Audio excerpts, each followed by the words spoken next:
Apatu tabwera ndi update yanu ija akuluakulu ya Chimwendo Banda atalowa mu khoti makamaka ku Supreme Court of Appeal, khoti lalikulu kwambiri kunoku ku Malawi. Kodi zatha bwanji kumeneko?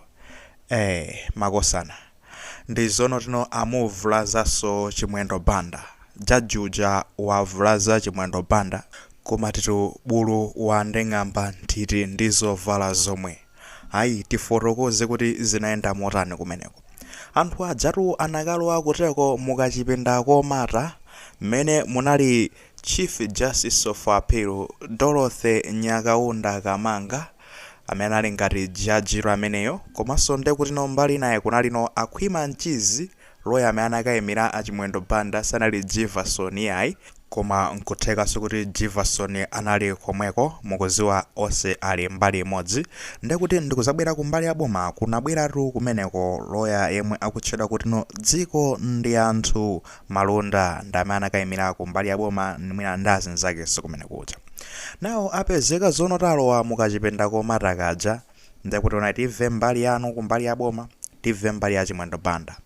Koma nkhani ija ikuti ziyambidwa kunapezeka zonena kuti no lawyer wakumbali ya boma dziko ndi anthu Malonda anabwera atakonzeka, anamwera bwinobwino constitution ija, ndipo anati tisanayambe nkhani ndili ndi mawu kaye tisanayambe. Ndekuti ajaji anapeza kuti ampasa mpata ayankhulani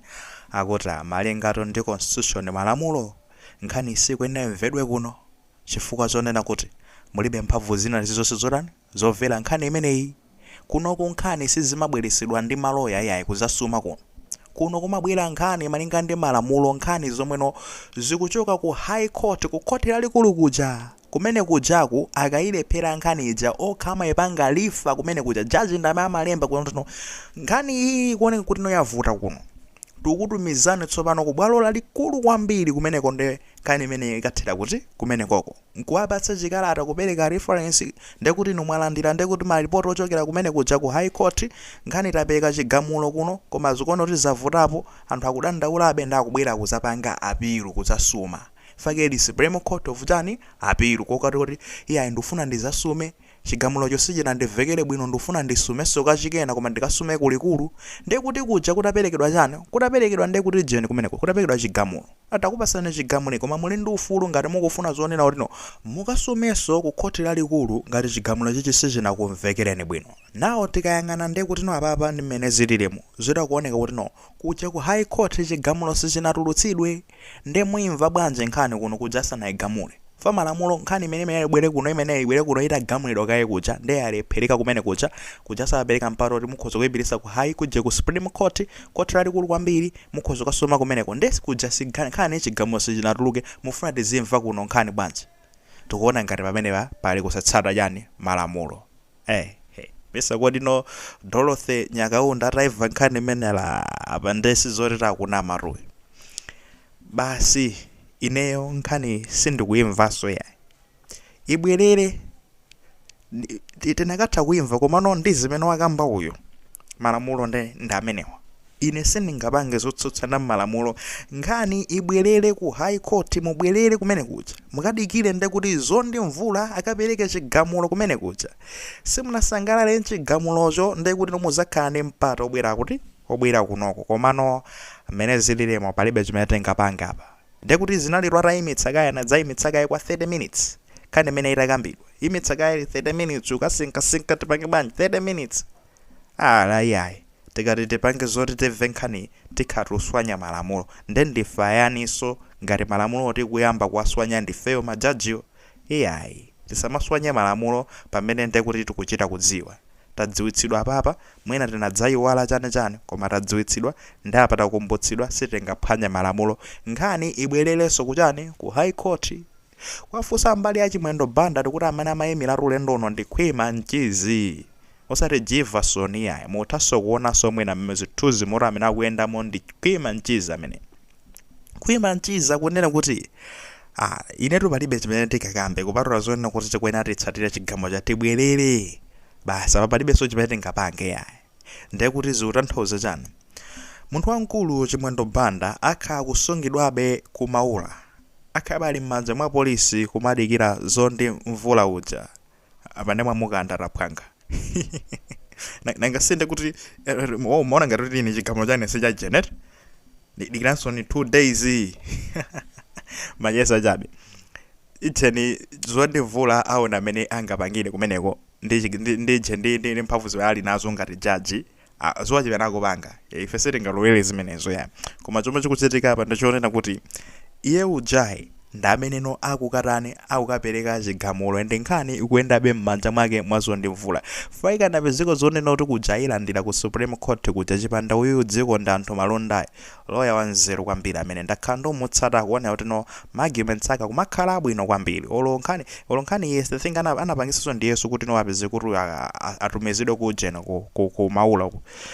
ndi loya wabwino kwambiri athandizira kumene kujaku koma sikanapenda kuti iye kuthandizira choncho kubereka ka aspect kamene kaka ndikuwuzani ndekuti nkhani jamwine inakatha kutsompholedwa m'manja mwa ndani mwa uja ndekuti zondimvula uja ndikupitisidwa ku High Court m'manja mwa Dorothy Nyakaunda akamanga ayi pamene papa tingakambe zotani back to square one tibwererenso kumene tinali ku High Court ndipo maso athu ali pa chigamulo cha zondimvula kodi apereka belo kapena sapereka belo chigamulo chibwera litino ndi pa email otupene pa email nyimbo imene ikumayenda mmutu mwangamo ndi ya Pixie akuti kameneka ndi ankayimba balina kuti mukafuna ma detail ndi atumiza pa email amango kuti mukafuna ma detail wanu achigamulo chanu ndi atumiza pa email ya nde tizidikirabe email amene kapena mwina asintha maganizo ake magaye bwerani ndizakupaseni chani chigamulo chanu pamaso koma pakanali pano pa zizi amwene kumaroda bwaso kuti zondiyo kodali kuti muti koma ali monziko muno asanatuluka wapita mwina kapena ujene ku Durban kuti akasambire ujene muindi anocean sakuzi kodali kuti no iyayi agwira ntchito desk yake mwina ili ndi zinthu zambiri akonzi zonsezo akulingaliraso chani aone kuti nopapero penepene chigamulo chake chikhala chotani ikakuona litsiro mvula simakata mwambiwu ndikubweretsa kachiwiri makamaka mu nkhani imeneyi fanna ubweretsanso masiku apitawo ndi umakhala ndikupatsani ma update almost every day timakamba choncho kuti ikakuona litsiro mvula simakata mwayiona ano menezi kukhalira papa ndoti tusiku katatu yayi mvula ayi ndoti sikusiya yayi kungovumbabe amwene kugwabe amwene mukuganiza kuti no yaona chani mvula imeneyi bwanji singache isiye kugwa mvulayi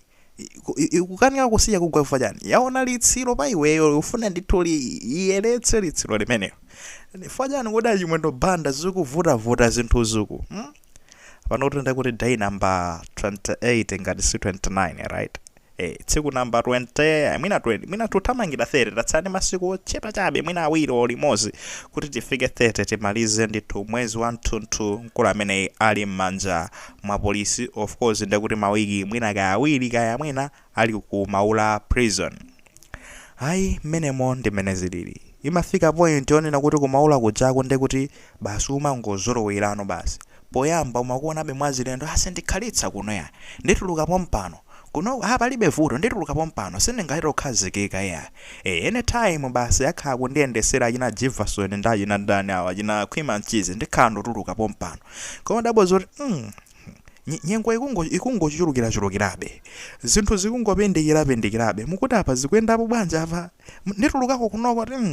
tingovomereza amwene kuna kuti kumalo kuno tikhalako kufikira azondimvula apereke chani apereke ndithu chigamulo mwinaso kumalingalira zoti kodi sitingamukokere pambali zondimvulayo ndikuninga ka envelope kakhake kenaka kuti mwina mwake mwina amene itu akanakhala wajeni bwezi atagulidwa kalekale ngosagulidwa ramene uyutu ngosagulidwa tinampatsa kale award ya ujaji wabwino jaji wabwino mu 2025 ndiye panopa sitikuyembekeza zonotanga pangeso zokhumudwitsa iye ayendera malamulo ife chomwe tikungofuna malamulo chigamulocho chikamaperekedwa chigamulocho kuti wawerengera malamulo bwinobwino komano achimwendo banda tufale pangeso emphasize apa paifa zine ukamba zoti chimwendo banda asungidwa mosatsata malamulo I think kumene kwandikulakwisa chimwendo banda akusungidwa pa remand and mukapita mu constitution yathu remand ilimo moyona munthu akudikira chigamulo chake kapena adikira nkhani yake kuti imvedwe remand. Ndinamvanso wina akukamba zonena kuti kodi remand amatanthauza chani kodi tatafotokozani kuti atanthauza chani mawu oti remand tikuteko chimene akutanthauza amakhale mu constitution ndithu malamulo a dziko kutanthauza zonena kuti nkhani zikapita ku court, ku high court, court lalikulu kumene kujaku kapena mwina court laling'ono ku court chabe kumene kujaku kupezeke zonena kuti no nkhanija mwina pali zina zokolakola nkhanija amatha ku munthu uja kwamatha kumutumiza ku ndende akakhale ku ndende kuja akudikirira kuti nkhani yake ije zaloweso mu bwalo la milandu lija ndazikhala kumene kuja fo kumene kuja kumene kuzikhala anthu amene aweruzidwa kuluwira muweruza tamugamula zake mwakuti koma no remand imakhaye kutsegulano ngati khomo yona kuti no mukhoza kunsungako yoyo kufikira titamuyitana ifeyo kunoku nde abakhala kumeneko akudikirira chigamulo chake ngati nkhani yamvedwa akudikira chigamulo akamve chigamulo amakasungidwa kumene kuja kapena akudikira kuti nkhani ija ikamvedwe amakasungidwa kumeneko nde mungathe kuona zoti no achimwendo banda akudikira yani chigamulo komanso nkhani yawo kuti mwina mwake ikamvedwe ndi ali chapa katikati penepo nde kukhala kumene kuja kukhala pa remand ena amati alimandi ayi koma remand kungoti remand ndi mmene akukhalira ndithu achimwendo banda. Pepani kwambiri kachikena tenganene bwanji kodi sungakhale nzonse yayi pali ma days ena ake zimavuta ende apa ndezi kuvuta osati masewera akuti